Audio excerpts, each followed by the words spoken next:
বৃহত্তর বাগিচাগাঁও সোসাইটি বাগিচাগাঁও কিশোর ও যুব সমাজ আয়োজিত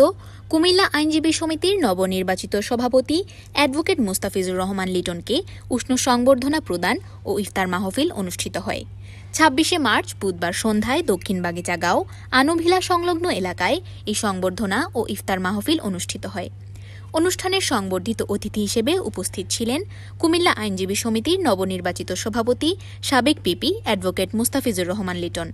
বিশেষ অতিথি হিসেবে উপস্থিত ছিলেন ৯ নং ওয়ার্ড কাউন্সিলর মোহাম্মদ জমির উদ্দিন খান জম্পি, কুমিল্লা মহানগর আওয়ামী লীগের যুগ্ম সাধারণ সম্পাদক মোহাম্মদ শাহিনুল ইসলাম, ৭ নং ওয়ার্ড সাবেক কাউন্সিলর মোহাম্মদ শাহ আলম খান, মোহাম্মদ ফরাদ হোসেন ভূঁইয়া, সভাপতি কোল্ড স্টোরেজ অ্যাসোসিয়েশন কুমিল্লা অঞ্চল ও সাধারণ সম্পাদক বাংলাদেশ ইটভাটা মালিক অ্যাসোসিয়েশন কুমিল্লা শাখা, মোহাম্মদ শওকত হোসেন ভূঁইয়া, মেহল চান্দিনা পৌরসভা,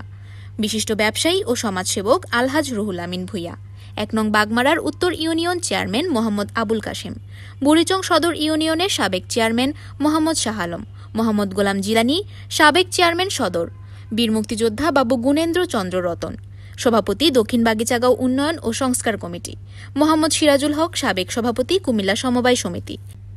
সমাজসেবক ও বিশিষ্ট ব্যবসায়ী অ্যাডভোকেট মোস্তফা জামান জসিম, অ্যাডভোকেট সলিমুল্লাহ চৌধুরী, জজ কোর্ট কুমিল্লা। অনুষ্ঠান সঞ্চালনায় ছিলেন আব্দুল মান্নান, সাবেক প্রিন্সিপাল অফিসার সোনালী ব্যাংক কুমিল্লা।